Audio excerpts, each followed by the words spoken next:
Hey guys, Ash here, Raid Shadow Legends. Welcome to the video. Sending some love, some positive vibes your way, especially if you need them out there today. Today's gonna be a banger of a video because we're gonna talk about literally the most broken champion in Raid Shadow Legends. That's right, it's Stokk the Broken. It's Stokk. So you can't accuse me of clickbait this time. Au contraire, we've got Stokk the Broken. It's in the name. Listen, Stokk, I was huge on this dude when he was introduced as a fusion. I don't feel like that many people were. I feel like actually there was two contingencies, right? The pro Stokk and the anti-Stokk out there. But Stokk taught me something, right? Actually, I'm not gonna lie, it wasn't Stokk. I think it was Emic was the first fusion that I was like, you know what? I'm just kind of busy right now. I'm just gonna pass. After that, I don't know why, something clicked in me. And then part of it is my story, right? My channel, basically, right? I'm like, dude, if you're gonna cover Raid Shadow Legends every freaking day, 365 days a year on YouTube, you might as well go for every fusion. You hate to miss a fusion that turns out to be a beast after the fact. Now, I'm not saying that you guys should go for every fusion. Obviously, real life comes first and, you know, whatever. In my situation, with my account, where I am right now, I'm going for everybody. I'm even going at the time of this recording for Cross. I'm going for the wall breaker on my account as well. Because even though I love Stokk the Broken upon his release, I'll be real with you guys, I overlooked what makes him so amazing right now. You know, a few days ago, I released a top 40 legendary champions in all of Raid Shadow Legends, and Stokk was on the list. I won't ruin the surprise to where he was, but I did get quite a few comments. Stokk the Broken? Stokk the Broken? Yeah, Stokk the MFing Broken, baby. Why is he so good? Let's talk about it, and I also want to show you, of course, how to build him. There's two ways to build Stokk the Broken, but the cool thing is, most players, you don't need crazy gear to build Stokk the Broken. That's the best part about him. I will be using good gear, but we'll talk about the fundamentals, and they're pretty basic. But again, there are two ways to use this champion in PvP. You really can't go wrong as long as you're speed tuning the team properly in PvE. We'll cover all of that and more in today's video. Speed and all battles on the Aura. We love it. On this A1, each hit has a 50% chance when booked of increasing the duration of all poison and burn debuffs on the target by 1 turn. Great little A1. It happens on each hit, and it pertains to burns and poisons. Beautiful. On his A2 ability, this is an AoE 3-turn cooldown, okay? Attacks enemies 2 times on a 3-turn cooldown. First hit instantly activates 1 tick of burn and all poison debuffs on all enemies. Also, a tick of all continuous heal on all allies. Very, very, very good healer and damage dealer and activator. Second hit, 100% chance of destroying each target's max HP by 3% for each poison and burn debuff activated on them by this skill, up to 60%. People sleep on destroy max HP in this game, generally speaking, right? This is why I absolutely love, and I talk about it all the time, the Life Harvest Blessing. So unbelievably powerful. It really is. I mean, one, it can mitigate damage dealers who are HP based, which is nice, right? If they have less HP.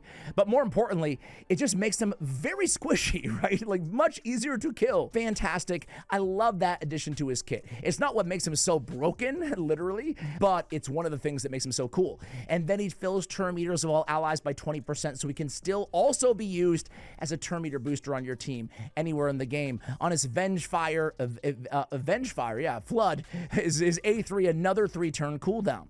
Attacks all enemies, 100% chance of placing 2 poison debuffs on all enemies for 2 turns. If they're under a burn, he's going to place 3 instead in the big version of Weaken as well. He also places 2 continuous heal buffs on all allies, both on a 2-turn duration, where he can activate later on if you want to. But what makes him so incredibly meta right now in the arena, which makes him able to do some just disgusting things in the arena, is Rigged to Blow. The passive. The damage inflicted by poison and burn debuffs will ignore block damage and unkillable buffs.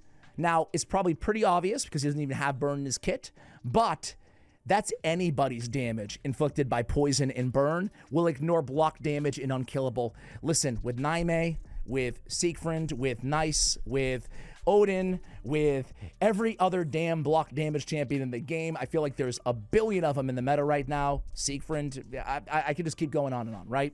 Marichka, especially if you're using bombs and burns and poisons, he ignores it.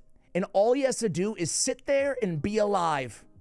That's all he has to do, right? And your team doesn't have to worry about any of those unkillables. Leo, or block damage. Whenever an ally's attack an enemy with destroyed HP, increases the damage dealt by 10%. Even more effectiveness out of that destroyed max HP on the A2. And then blah, blah, blah. All right, that's it. That's Stokk the Broken. Dude, this guy is insane. He's insane. I know there's a lot of you guys probably watching right now who are intrigued by him, who kind of have heard the news. Oh yeah, Stokk is great, but haven't tried him out yet. So I'm going to give you the builds, the blessings, the masteries, everything that you guys need, relic recommendations as well. So Stokk the Broken, there's 2 ways to build this dude in the arena, and both of these builds can double down and be fine and effective in PvE. Now, if you're a mid-game account and you have Stokk the Broken, you want to go ahead and use him, honestly, you can get by with 4-piece stone skin and a couple perception sets, right? In PvE, if you're not using him in the arena, you can just run him in triple perception, right? He has enough HP where in faction wars, areas like that, heck, you can throw him in a freaking bolster set if you need to, right? I like to run, especially when I'm pushing for new levels cleared, like progression, I like to have one champion in bolster, and for Ogrins, he might be your high HP dude at 20k. So you definitely have some flexibility. You can run him as a support turn meter booster healer and damage dealer, or you can lean into him as a more offensive threat. 2 ways for the arena. I'm going to show you both builds, and it depends on the team that you're running alongside of him, okay? I want to give a shout out to my man Cruisin. We were talking about Stokk the Broken, and he was telling me about all his favorite builds as well, so I wanted to run these by some elite endgame, you know, top 2 players in the world for second opinions, as always. So anyway, stone skin 6 turn. Feral is not mandatory. It could be a speed set, it could be perception set, it could be really anything, pinpoint, whatever, anything there for the final 2. But you want, you know, some speed on him is always nice. But stone skin 6-piece, so a 2-turn stone skin is basically when Stokk is just kind of sitting there. He's sitting there, and his main job is to go in and detonate burns and poisons, right, with a 2-turn stone skin. So he's going to go after your poisoners and just kind of just chill, right? And then he can ignore obviously the block damage and the unkillable, and you just kill everybody, right? So this is the go second strategy. You just want him tanky. It's as easy as that. I still have him pretty fast out, honestly, 317 speed here. And accuracy obviously is going to be imperative no matter what the build in Stokk the Broken.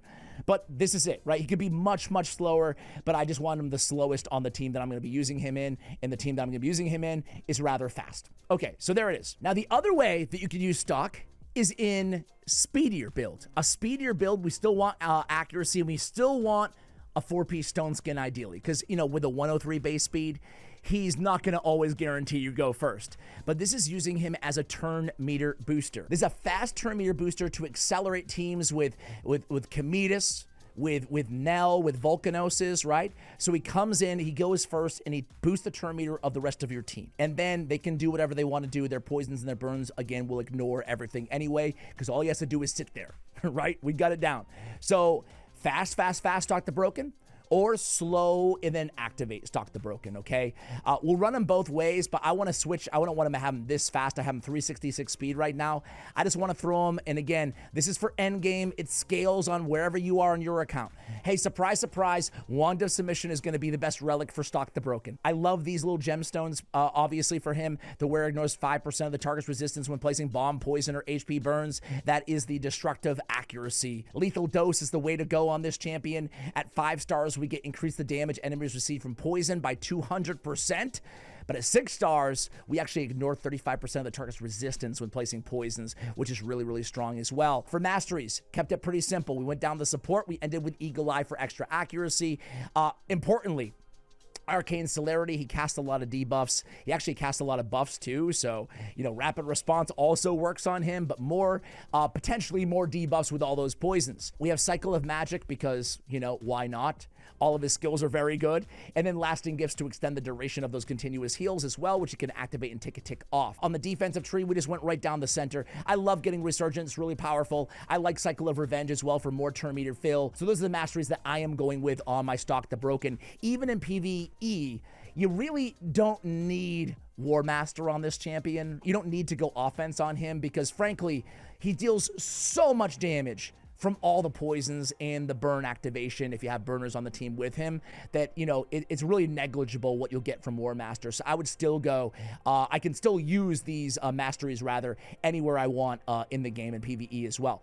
So speaking of PvE, let's just run them on a dragon team. Now listen, if you haven't made a poison combust team before, here's what you're looking at, like, for the fundamentals, right?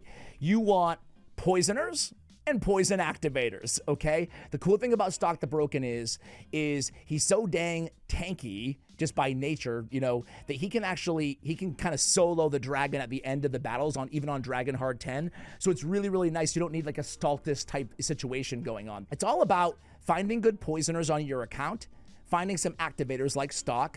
You can run 2 activators or 1 activator, or you can run like 3 in the kind of a Theodore kind of mix. But you got to go. I mean, I can't see all of your accounts. You got to go with who you have on your account. I will highly recommend Taurus, right? Taurus is the best poisoner for AoE by a mile when it comes to epics, right? He can place 4 poisons on an AoE. That's insane. That's Calvalaxy. Doesn't happen at the beginning of the turn. That's very, very, very strong. Richtof the Bold has 3 poisons. Tomb Lord is a very good option if you have him. He has 4 poisons on a critical attack. So you're just looking for these poisoners who can deal multiple poisons. Supreme Kale. There's a lot of poisoners out there. But Taurus, you can run a double Taurus team as well, right? And then basically you want to take a look at your speeds, and you want it so that your activators are going after the poisoners are all on the enemies, right? It's as simple as that. Now you can run a Kymar. I'm going to run a Kymar here on my team, or you can run a Yameko for a reset, or you can just stack a couple activators and just kind of stagger the skills so you can make it through both rounds and get to the boss. All right, so let's watch it in action here, guys. These are pretty easy too. You don't have to like use a website if you don't want to or anything like that to speed tune a team like this. You can basically just do it trial and error, you know? Go in there and say, oh, I need Stokk to go second, not first, or I need to use the other ability. And it's fairly basic. You know, Kymar resets, Eleanor is going to combust here, and there it is, right? So 20 seconds through, we make it through. Sorry, Reet, my son had 2 basketball games. Thunder, I hope they won, or I hope they had fun at least, right? Here we go. We're at the dragon. The Stone Skin actually helps out a little bit against the dragon too, so the PvP build carrying over is actually super beneficial because it allows him to stay alive a little bit longer, so we can basically solo the dragon at the end should we need to. So here we go. And again, you guys can kind of basically plug and play on a team like this, depending on who you have on your account. Kymar's a good reset champion for Dragon and Poison Combust teams because he has Poison on his A1 as well, right? It's not going to be enough to like really be your most reliable, but you can see we get a little low there, but the dragon's going to die on this next turn anyway, so could probably optimize a little bit on the survivability, but either way, or if we ran a 2-turn Stone Skin instead of a 1-turn, he would definitely make that. So let's go ahead and let's just see if we get the quad speed roll here. Now that we have free gear removal, I'm a lot more likely to try to roll up a quad roll. I'm not sure if you guys saw this on my community tab, but there was a lot of comments on this one. This is a very interesting one, right? I rolled the dice on the Borderline Mythical rework. Good morning to me. So I had this feral piece, right? And I'm sitting there and I'm like, what do I do with this bad boy? Should I? I got a quad roll basically, right? On the crit damage, but I have other stats which I love anyway, right? So like this would already be great on a nuker, on a damage dealer. But I just was feeling in a mood, and I did it, and it worked out for me, right? I got the trip speed or the quad speed roll, still with crit rate as well. It was interesting. I was like, should I do it? Should I do it? And I did it, and yeah, I was pretty happy with that. Anyway, I digress. I don't even know why I told that story. Let's go into the arena, guys. What do you say? Let's have some. I don't even have gear on Kymar. Well, who cares, right? We won anyway. So let's just go. I'm in Platinum Arena right now, and we're just going to throw the fun teams, right? Now, listen, again, I don't want to hear any of those comments on, oh, yeah, must be nice if you have every champion in the game. Listen, you can use this sort of strategy with other poisoners, and I'm just using the meta right now. And these are the teams that, let me tell you, I recorded my end of Platinum push, and I threw up my other channel, just raw hour-long gameplay. And every single arena loss that I had was a version of this team, partially because it goes so fast, right? One thing I learned, I was using more traditional teams in the arena, and one thing I learned, unfortunately, was, oh no, I need to use a faster team like this to compete right now in Raid. So I can just come in here and start already activating a little bit, switch forms and kill nice, fantastic. I can go in here and use my comedic. I could have just kept him in first form, but I do want to land a few bombs. And now we have, what, 2 burns that we can activate with the A2, or we can place more poisons. I'm just going to come in here and activate. We killed Cometus, nice and easy. Now, obviously, guys, I'm going super slow here, right? Obviously, this could be a very, very fast battle. But like, this is such a magical strategy, I would say. Is it even a strategy? But I guess it is, right? But, like, even a team... Even these scary, scary teams, you're like, ooh, Embreeze, Galathier, nice Cometus. They're not that hard with a team like this. And the beautiful thing is, let's find some Marichka teams. Obviously, Marichka is incredibly powerful right now. He's also running a Naime, Knave, whatever her correct pronunciation is. So there's going to be the block damage, right?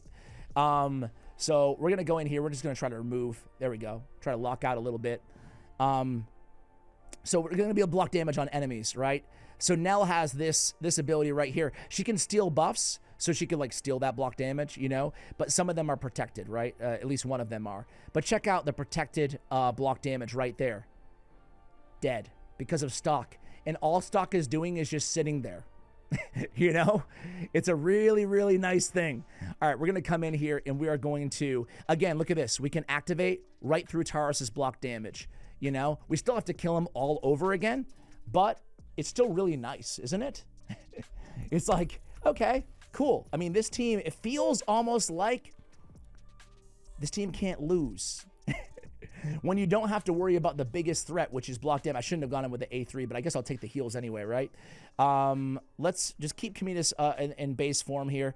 The only problem with this team is I need to eventually get to somebody who can actually do some damage here. I was hoping it would be Volcanos, kind of let me down there, I'm not going to lie. But can we kill? Can we kill her? Let's block active skin or get a resist. And there's nothing I can do there. The worst thing is, as soon as, let's see, can I land? We get the resisted. He has a very high resist Marichka. She's very annoying. She's going to get that heal. Oh, my God. I'll be right back.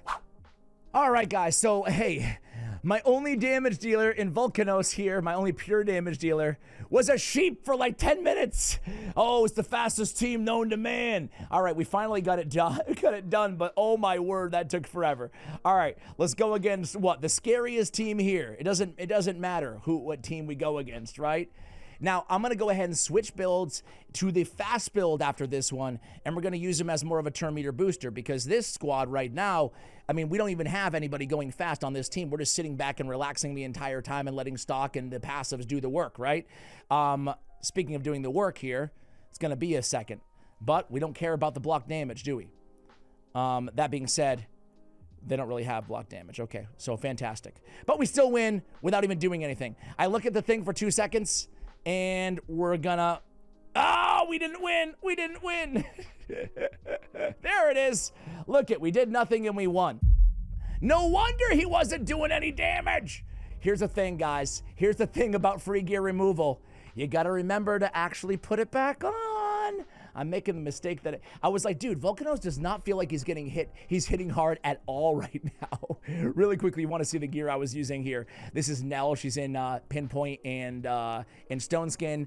We have a Pinpoint and Stone Skin on a Cometus. We have Volcanos in Pinpoint and Stone Skin, and you guys already know Stokk, right? So let me go ahead and swap to the fast so we can actually have a shot at kind of going first here. Honestly, I kind of like them in a little bit of a slower build, I think, but let's just compare and contrast. I'm also going to switch up the team here. I'm going to run a Duchess instead of Cometus just to switch things up, right? Just to switch things up, add a support champion to the squad as well. And I'm also going to go full auto. I just want to see what this team can do. Hands off, right?